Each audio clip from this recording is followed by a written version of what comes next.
आपण राज्य पातळीवर या सगळ्या जबाबदार असणाऱ्या निमंत्रकांची एक बैठक कुठंतरी मध्यवर्ती ठिकाणी घेऊ, जेणेकरून प्रत्यक्ष भेटून एक दीड दिवस एक मुक्काम अशी बैठक घेऊन त्याच्यामध्ये मग आपण या आजच्या बैठकीमध्ये विषय चर्चा करणार आहोत, जे अजेंडा ठरवणार आहोत, जे कार्यक्रमची चर्चा करणार आहोत त्याच्याविषयीचे कार्यवाहीचे तपशील ठरवता येईल. तर असं आपण आता कार्यवाही ठेवू.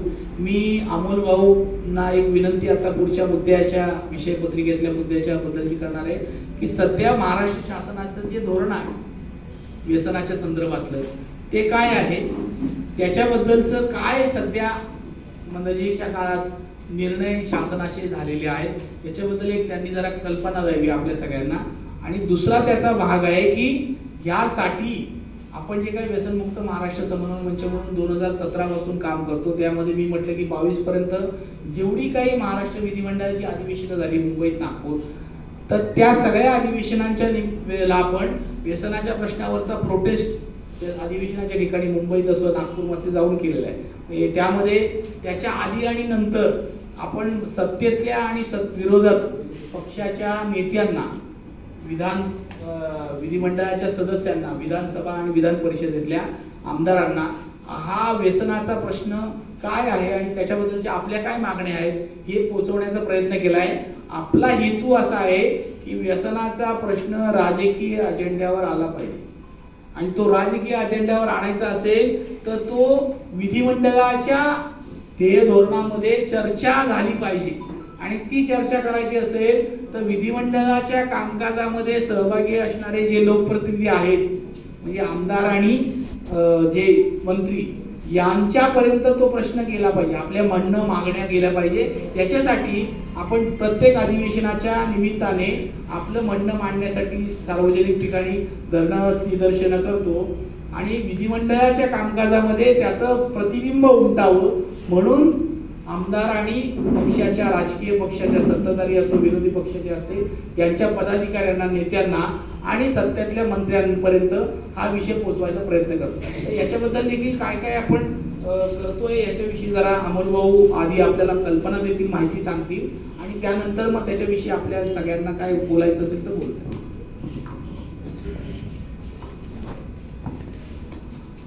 व्यसनांच्या संदर्भात देशातलं महाराष्ट्र हे एक पहिलं राज्य आहे की ज्यांनी 17 ऑगस्ट 2011ला स्वतःचं एक व्यसनमुक्तीचं धोरण जाहीर केलेलं आहे.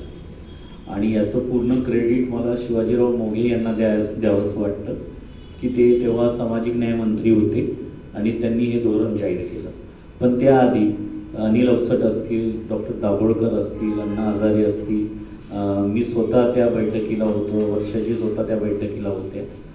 आम्ही लोकांनी 16 मुद्दे मांडले होते या धोरणाच्या संदर्भात आणि या धोरणाला ज्या 11 मुद्दे हे मान्य केले गेले आहेत आणि ते मुद्दे सगळे या धोरणात आलेले आहेत.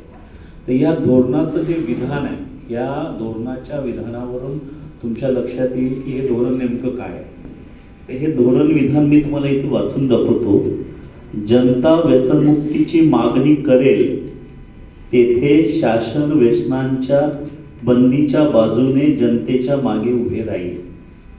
व्यसनांचा प्रचार नव्हे तर बेकायदा व्यसनांचे संपूर्ण निर्मूलन व वैध व्यसनांचे प्रभावी नियंत्रण हे राज्याचे व्यसनमुक्ती धोरण आहे. समाज प्रबोधनातून व मतपरिवर्तनातून व्यसनमुक्ती केली जाते. तर हे एवढं क्लिअर आणि परफेक्ट आहे की आमच्या नशाबंदी मंडळाचं पण वाक्य आहे, मतपरिवर्तनातून नशाबंदी. तर ते सेम वाक्य ह्या धोरणामध्ये शासनाने स्वीकारलेलं आहे. तर हे एवढं परफेक्ट आहे, पण हे कागदावर आहे. कारण ह्या अनुषंगाने 2012 पासून कोणत्याही प्रकारचं धोरण शासनाने बनवलेलं नाही आणि त्यामुळे प्रत्येक निवेदनात आपला एक मुद्दा असतो की व्यसनमुक्ती धोरणाच्या संदर्भात शासनाची काय नियोजन आहे शासनाचं, या संदर्भात शासनाने मांडणी करावी. पण त्याचं काय अजूनही उत्तर आपल्याला मिळत नाही. आणि मग त्या अनुषंगाने आपण सातत्याने निदर्शनं करणं, विविध आमदारांना भेटणं, जे तुम्ही आढावा सगळा वाचलेला आहे त्यात आलेला आहे त्या सगळ्या गोष्टी, तर ह्या सगळ्या गोष्टी करण्याचा प्रयत्न आपला राहिलेला आहे. पण दुसरी खंत अशी आहे की आपल्या बाजूनेही काही गोष्टी राहिलेल्या आहेत.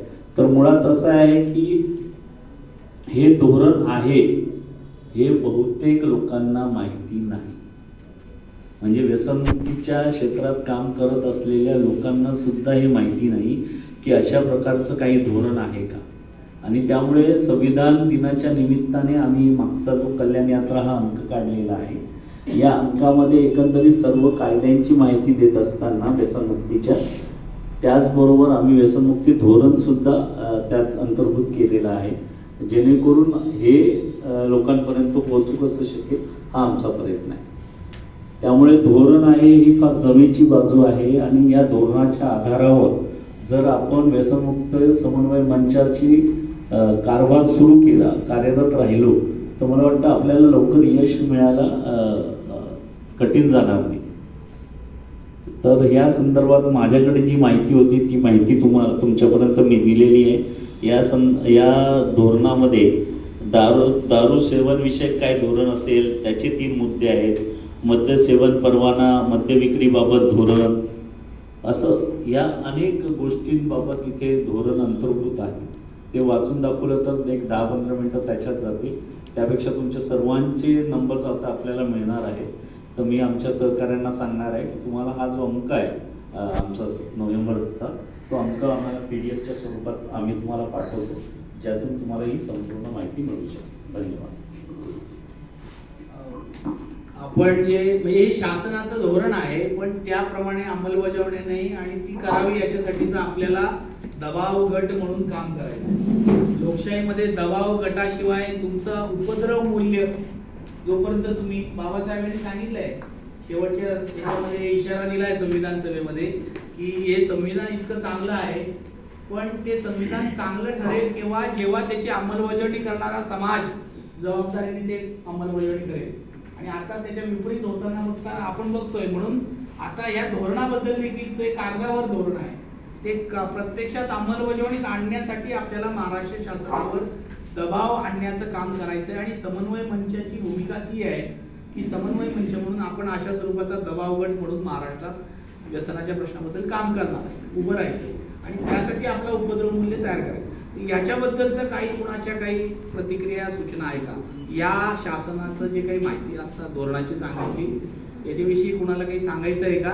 नाही तर पुढच्या मुद्द्याकडे जाऊ आपण. त्याच्याबद्दलचं कामकाज काय आहे आता जे चालू आपण जे करतोय पाठपुरावा, म्हणजे शासनाच्या पातळीवर, सचिवालयाच्या पातळीवर, विधिमंडळ, याच्याविषयीची माहिती आपल्याला सांगता येईल. जे म्हणत आहे सातत्याने हे जर सरकारचं धोरण आहे जे महाराष्ट्र शासनाचं, तर सातत्याने आपला व्यसनमुक्त महाराष्ट्र समन्वय मंच आणि त्याच्या विचाराशी जुळलेले लोक आणि त्याच्या समित्यांनी संघटना यांनी सातत्याने सरकारवर हे ह्या धोरणाचं काय झालं त्याच्यावर जबाब निर्माण करणं हा त्या जबाबामुळे काय व्यक्ती कुठली आपल्या संपर्कात येते आणि संपर्कात आपण अजून नवीन जबाब तयार करून त्यांच्याकडून काही ना काही खरेदी करू शकतो. जेव्हा सरकारचीच नीती जशी आहे की व्यसनमुक्त राज्य असावं तर त्याला वर हे करण्यासाठी आता मागच्या 2017 पासून ते 22 या 5 वर्षामध्ये 50 पेक्षा जास्त निवेदनं दिलेली आहेत. आपण हे दिलेलं नाहीये असं नाहीये. आता माझ्याकडे त्याबद्दलचे पूर्वी उद्धव ठाकरेंना मुख्यमंत्री म्हणून दिलेल्या निवेदनाची प्रत आहे, ज्याच्यामध्ये या सगळ्या गोष्टींचा उल्लेख आहे की, पण मुद्दा तोच आहे की त्याला जी काही संविधानिक त्याला हातपाय पाहिजे, व्यसनमुक्तीचं धोरणाची एक यंत्रणा तयार केला पाहिजे. आपण मागच्या काळात उद्धव ठाकरेंच्या काळामध्ये असा प्रयत्न केला होता आणि त्याच्याबद्दल काही प्रक्रिया घडली होती की मुख्यमंत्र्यांच्या अध्यक्षतेत राज्यस्तरीय अंमलबजावणी समिती व्हावी, मंत्री सामाजिक न्याय मंत्र्यांच्या अध्यक्षतेत त्याची एक कमिटी व्हावी, महसूल विभाग निहाय त्याची कमिटी व्हावी, जिल्हा निहाय कमिटी व्हावी. हा बोला. समित्या झाल्या पण त्या समितीची एकही बैठक झाली नाही. म्हणजे बडोले साहेब जेव्हा सामाजिक न्याय मंत्री होते त्यांच्या समितीच्या अंतर्गत मी सदस्य होतो, मुख्यमंत्र्यांच्या अंतर्गत वर्षाचे सदस्य होते, पण एकही बैठक नाही. त्यामुळे या समन्वय समितीच्या बैठका म्हणजे आखली जाते, परंतु त्या दिशेने काही अंमलबजावणी होत नाही, त्यांच्या बैठका होत नाही 2-2, 3-3 वर्ष. त्याचं कारण असं आहे की जनरेटच नाही. म्हणजे चांगल्या लोकांची चांगली मागणी अशा पद्धतीने या विषयाला बघितलं. हे सगळे देवमाणसं आहेत, यांचं निवेदन घ्यायचं, एक चांगली स्माईल द्यायची, फोटो काढायचा, बस. तर त्यामुळे चांगल्या माणसांचे चांगला समाज निर्माण करण्यासाठी जो जनरेटा हवा आहे, तो जनरेटा निर्माण करण्यासाठी